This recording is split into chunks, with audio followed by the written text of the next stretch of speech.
There is an entire genre of World War II books that could be summed up by the title of one of them, The Fatal Decisions of the Wehrmacht. But unfortunately, catastrophic mistakes were not made solely by the German High Command. The Soviet leadership made its share of fatal errors as well, which is one of the reasons why the first 18 months of the war unfolded so disastrously for the Soviet Union. More than once, Germany came within striking distance of complete victory. To this day, historians continue to debate what kind of war the Soviet leadership was preparing for in 1941, defensive or offensive. However, most agree on one thing: both preparations proved deeply flawed. On June 22, 1941, Soviet forces were deployed in a continuous line along the western border, following every twist and turn of the frontier. As a result, German forces quickly broke through the Soviet defenses. In Belarus, this led to the encirclement of a massive Red Army grouping. Given the situation, the most sensible strategy would have been a defense in depth, with troops positioned farther from the border to avoid being caught by a surprise attack. This was especially true for the Soviet Air Force. Following orders issued shortly before the invasion, many aircraft had been concentrated at airfields close to the frontier, making them easy targets in the opening hours of the war. The defensive line should also have been straightened as much as possible, eliminating dangerous salients that could be exploited for encirclement. The most practical option would have been to meet the German advance along the fortified positions of the 1939 border. However, that would have meant abandoning the Baltic states, western Belarus, and western Ukraine without a fight. The Soviet leadership was unwilling to make such a sacrifice. It sought to defend everything and give up nothing. The consequences of that decision shaped the entire 1941 campaign. German armored divisions reached the approaches to Kyiv as early as July 11, 1941. Yet the city was too heavily fortified to be taken by a direct assault.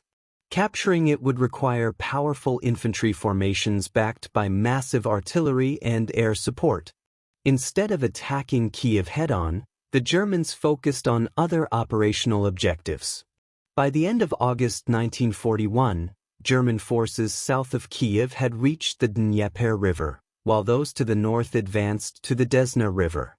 Around Kyiv, 6 Soviet armies of the Southwestern Front occupied a large salient protruding westward. Initially, Soviet commanders attempted to halt the German advance through a series of counterattacks. Beginning on August 30th, troops of the Bryansk front under General Andrei Yeryomenko launched attacks against the flank of Heinz Guderian's 2nd Panzer Group, which was advancing toward Kyiv from the northeast. These efforts achieved little. At the same time, German forces established a bridgehead on the eastern bank of the Dnieper near Kremenchuk. On September 7th, Chief of the General Staff Boris Shaposhnikov and his deputy Alexander Vasilevsky presented Stalin with a plan to withdraw the southwestern front from the Kyiv area before it could be encircled. Stalin rejected the proposal outright. According to Vasilevsky's memoirs, Stalin became furious when informed that Kyiv might have to be abandoned. Preserving the city at all costs became the driving force behind his decisions in the following days. On September 11th, Shaposhnikov denied General Mikhail Kirponov's permission to withdraw. That same day, Marshal Semyon Budyonny, who also advocated retreating from Kyiv, was removed from his command. Meanwhile, events on the battlefield continued to move rapidly. On September 12th, Ewald von Kleist's 1st Panzer Group launched its advance northward from the Kremenchuk bridgehead toward Guderian's forces. By September 13th, fewer than 40 kilometers separated the two armored spearheads, while Soviet armies still held positions around Kyiv nearly 200 kilometers to the west. That same day, Marshal Semyon Timoshenko assured Stalin that Kyiv could still be held. In reality, there was almost no chance left. On September 15th, German forces closed the encirclement around 4 armies of the Southwestern Front. The order to abandon Kyiv was finally issued on September 18, 3 days too late. German reports claimed that 665,000 Soviet soldiers were captured during the Kyiv encirclement, along with 3,718 artillery pieces and 884 tanks. Modern Russian historians estimate that roughly 453,000 troops and 2,642 guns were trapped inside the pocket, with very few tanks remaining. Regardless of which figures are used, it was one of the most devastating defeats suffered by Soviet forces during the war. There is, however, another side to the story. Some historians argue that by diverting his armored forces toward Kyiv, Hitler lost precious time that could have been used in an earlier drive on Moscow. Many German memoirists and Western historians have therefore described the Kyiv operation as a decision that ultimately proved fatal for Hitler himself. The Soviet victory in the Battle of Moscow boosted confidence within the Soviet leadership.